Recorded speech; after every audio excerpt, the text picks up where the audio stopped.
지금 우리들은 코로나19로 인하여 큰 어려움을 겪고 있습니다. 온 세계가 이 전염병으로 인하여 큰 혼란을 겪고 있습니다. 저는 이 어려움을 겪으면서 깨달아지는 것이 하나 있었습니다.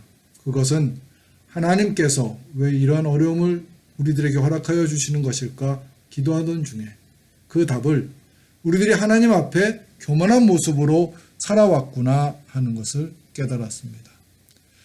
하나님께서는 교만한 사람들을 낮추실 때 사용하시는 방법 중에 하나로 전염병과 같은 어려움을 주신다고 말씀하셨습니다. 그래서 그 어려움을 통하여 하나님께로 다시 나오기를 원하십니다. 우리들은 코로나19를 단순히 바이러스와의 전쟁으로만 생각하지 말아야 합니다.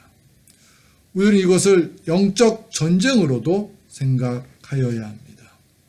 지금까지 내가 살아온 모든 것들이 내 힘만으로, 아니 내가 가지고 있었던 능력만으로 이루어졌다고 하는 교만함과 자만심을 가지고 있지 않았는지 우리들은 살펴보아야 할 것입니다.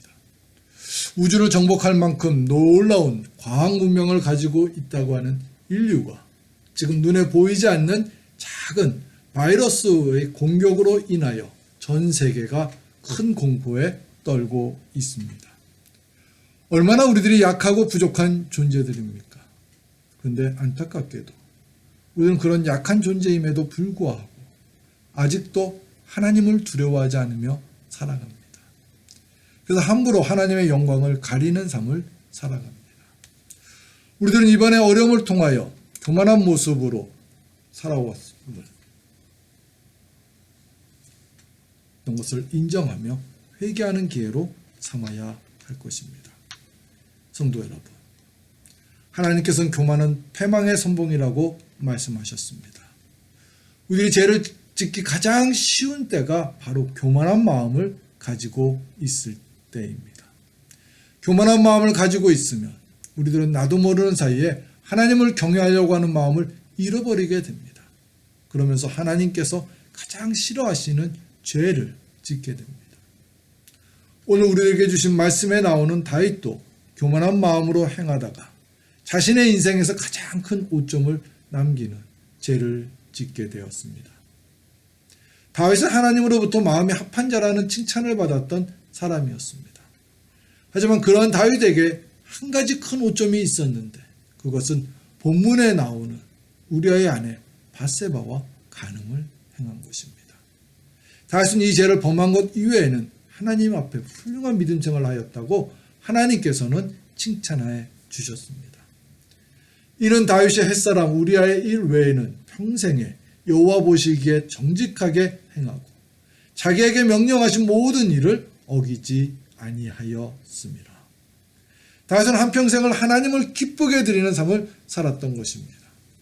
그렇게 살았던 다윗이 지금 큰 죄를 짓게 된 것입니다. 왜 그랬을까요? 그것은 다윗의 마음에 하나님을 두려워하는 마음보다는 자신의 의를 더 앞세우고자 했던 교만한 마음이 생겼기 때문입니다. 교만한 마음을 갖게 되면 본문의 다윗뿐만 아니라 말씀을 전하고 있는 나를 비롯하여 우리 모두 죄를 짓게 됩니다. 그 이유는 교만한 마음을 가질 때 영적으로 깨어있지 못하게 되기 때문입니다. 교만한 마음을 갖게 되었을 때 우리들의 영이 죄에 대하여 둔해지게 됩니다. 그래서 쉽게 죄를 짓게 되는 것입니다.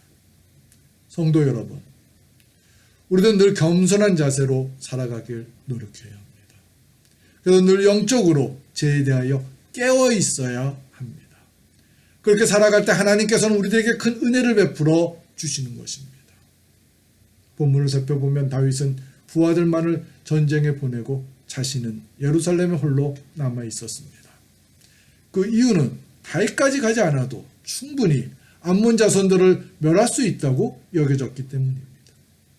물론 다윗이 생각했던 대로 요압이 이끌던 군대는 암몬 자손들을 멸하였다는 소식을 전해왔습니다.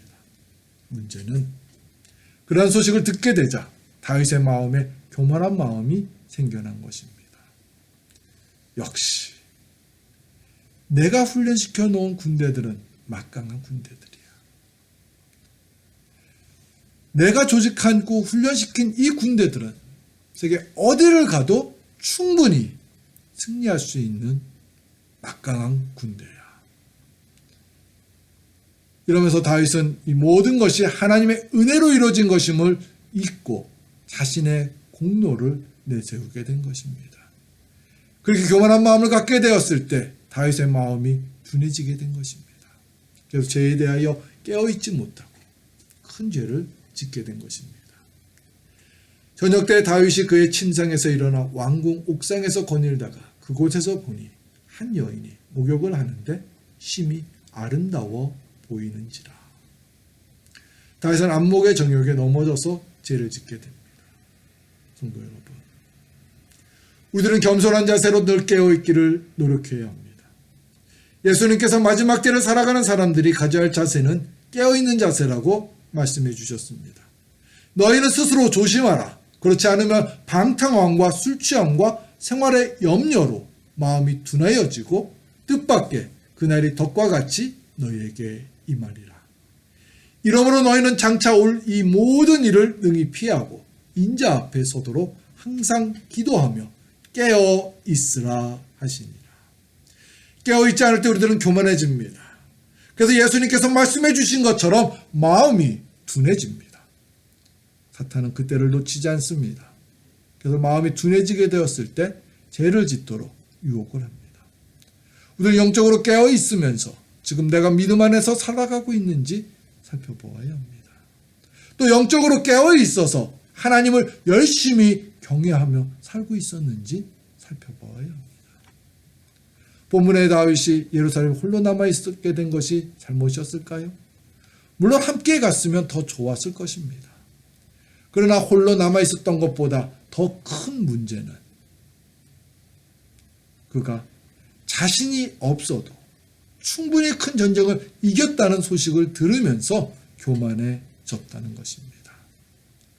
우리도 발달된 문명 속에서 편하게 살아가고 있습니다.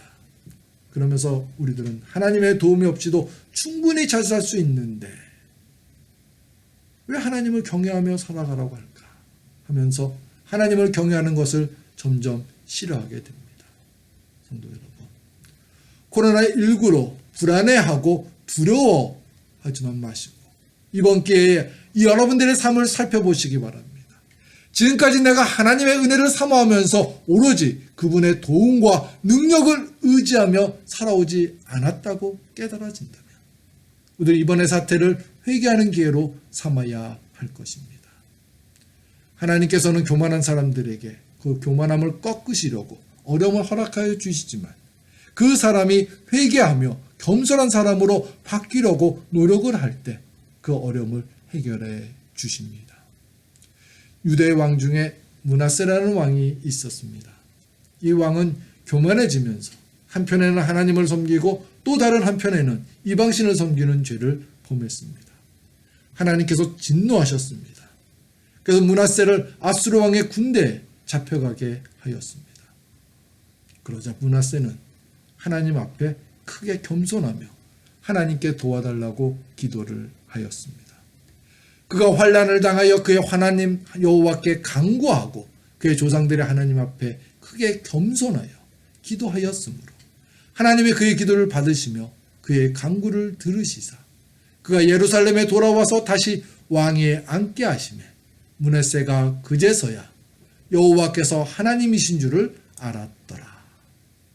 지금 우리들이 행해야 될 자세는 근심과 불안 속에서 두려워만 할 것이 아니라 이러한 어려움을 허락하여 주신 하나님의 섭리가 무엇인지를 깨달아야 합니다.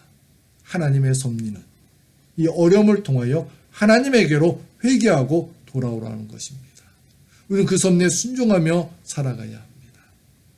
하나님보다 내 의지가 우선인 것이었던 것이 교만함입니다. 하나님보다 내가 가지고 있는 물질이 더 우선이었던 것이 교만함입니다. 하나님보다 내가 이뤄놓은 능력이 더 우선이었던 것이 교만함입니다. 성도 여러분, 우리의 삶을 이끌고 나가는 것은 우리들이 이뤄놓은 물질이나 능력이 아니라 하나님의 선하시고 좋으신 은혜로운 손길이었음을 고백하면서 나의 나됨이 온전히 하나님의 은혜로 이루어진 것임을 인정하면서 그분을 의지하며 살아가고자 노력을 하는 저와 여러분, 우리 모두가 되시기를 주님의 이름으로 축원합니다.